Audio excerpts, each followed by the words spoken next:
Welcome to Cheat Sheet Tale, where secrets slip, lies unravel, and the truth always has a twist. Real stories, raw confessions, and shocking betrayals. Drop a comment if you've ever caught a red flag too late. Now, let's get into today's Tale at a Family Gathering. My aunt sneered, "You're just a girl.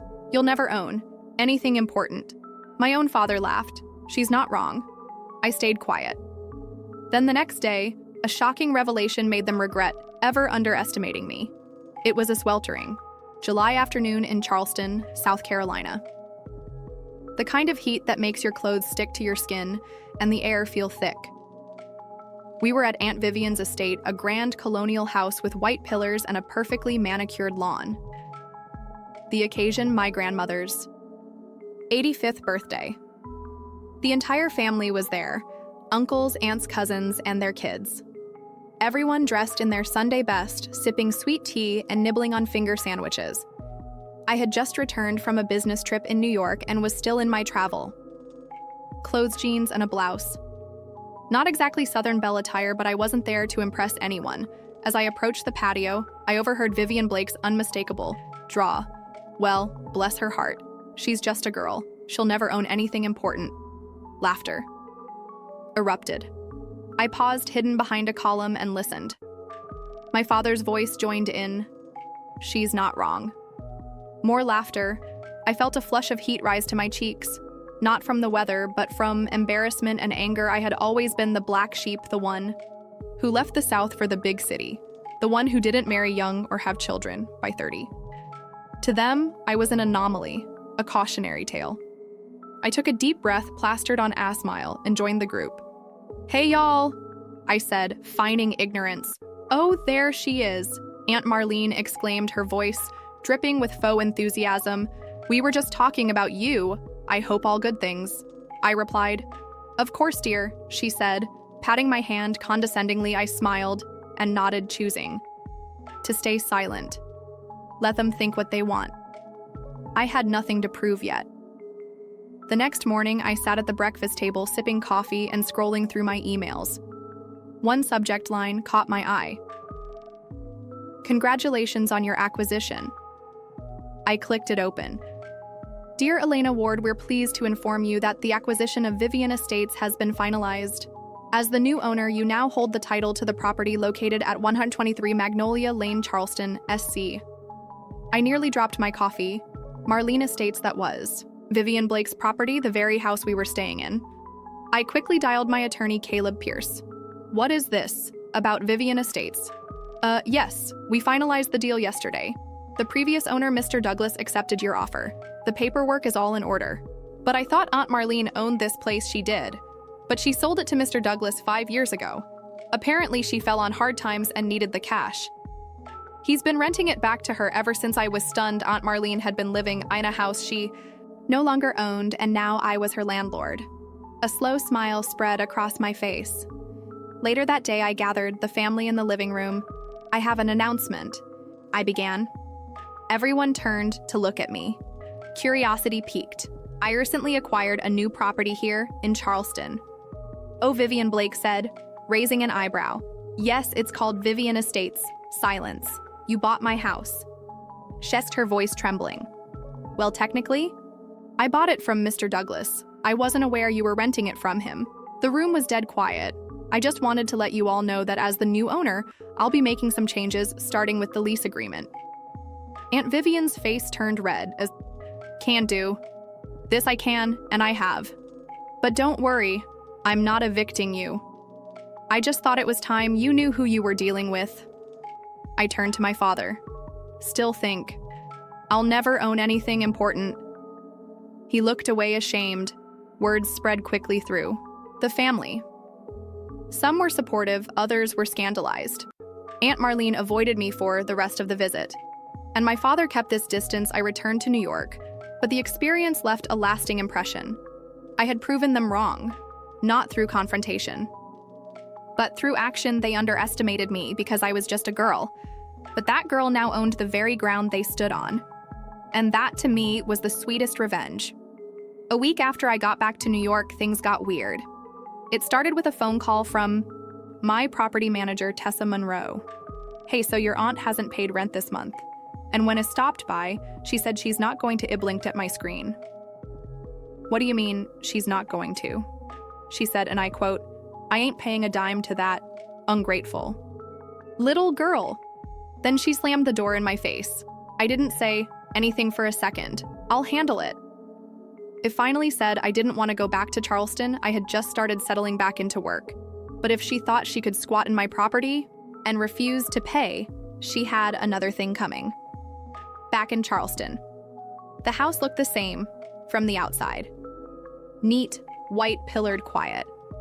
But when I stepped in, it was chaos boxes everywhere, wallpaper peeling in the living room, a strong smell of cigarette. Smoke filled the air. Aunt Marlene was sitting in the middle of it, all in a recliner TV, blaring drink in hand.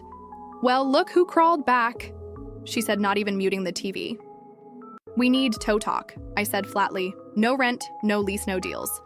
This is my house, I don't care what your lawyer says. I stared at her. You sold it 5 years ago. You're attenant, I'm family. She snapped. You wouldn't even have the nerve to do this if your mother were alive. And there it was. That low blow hit like a slap. My mother, her sister, had passed away 10 years ago. We had been close. Aunt Marlene always hated that. This isn't about Mom, I said through clenched teeth. It's about respect. Something you clearly never learned. You want to sue your own aunt. She laughed bitterly. Go ahead, but I won't leave, and the family won't stand for it. And she was right about that last part. Word got around fast.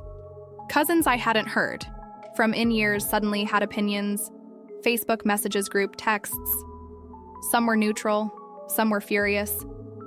How can you do this to Aunt Marlene? She raised you after your mom died? Not true. She took me in for 2 months, then shipped me off to boarding school. Called it best for everyone. She's elderly. Don't be cruel. She was 68, spry, still driving, smoking, and yelling like a drill sergeant. But the worst call came from my dad. You've made your point, he said. You bought the place. Fine. But now you're humiliating her and us. I took a breath. So it was fine when she humiliated me at Grandma's birthday. He paused. That was different. She was joking. She laughed at me. You laughed at me. He didn't say anything after that. Just when I thought things couldn't get messier. I got an email from Tessa Monroe again. Hey, we got a problem. Someone's contesting the sale, says there's an issue with the deed transfer from the previous owner. Douglas' eyes stared at my screen. Apparently, Douglas's ex-wife had some legal claim on the house that was never fully signed off. Now she was trying to get it back, saying the sale to me wasn't legal. Mistomac dropped. I called Caleb Pierce, my lawyer, in a panic. Can she do that? Technically, if her name was still on the title at the time, and she never signed her share away, she might have a case. We'll fight it, but it could get ugly. And just like that, it felt like everything was slipping. If the sale was reversed, the house would go back to Douglas's ex-wife. Not to Aunt Marlene, but not to me either. Worse. Vivian Blake had found out. I got a voicemail later that night, her voice dripping with smugness. Looks like the little city girl isn't as smart as she thought. Don't worry, I'll still be here when they take it back from you. I stood in my apartment, the city lights outside blurred behind the tears. I didn't want to admit we're building. It wasn't over. Not by a long shot. And this time, it wasn't just about proving a point. Now it was war. I didn't sleep that night. Instead, I went through every email, every signed document, every scanned copy of the sale. I kept thinking, how could something this big slip past my lawyer? How could a divorce from 10 years ago still be tied to this house? The next morning, I asked Caleb Pierce Tophole every public record related to the house going back 15 years. He called back sounding more cautious than usual. You're not going to like this, he said. Turns out Douglas had taken out a home equity line of credit after the divorce, but the bank had accidentally kept both his and his ex-wife's names on the lien. The ex-wife hadn't made a peep about it for years. But now that the house was sold, and for a high price, she was coming out of the woodwork claiming she was owed her half, and the worst part, she had hired a lawyer, a good one. The ex-wife wasn't just making noise in court, she started reaching out to my tenants. Tessa Monroe forwarded me an email chain. A neighbor told me you're renting from a woman who bought a house that might not be hers. You may want to reconsider your lease before it's dragged into court. This was sabotage, I called Tessa Monroe. What are? The tenants saying they're nervous. One family is already talking about moving out early. Then my dad called. Let it go. He said, this is turning into a circus. Just sell the place back and walk away. I'm not giving it up, I said. Then you better be ready to lose everything. The breaking point came when I flew back down again to check on the property and needed to see the house, needed to feel like I still owned something real. That's when Tessa Monroe pulled me aside. There's something else. She led me into the basement, one I hadn't inspected closely before. A section of drywall had been ripped open.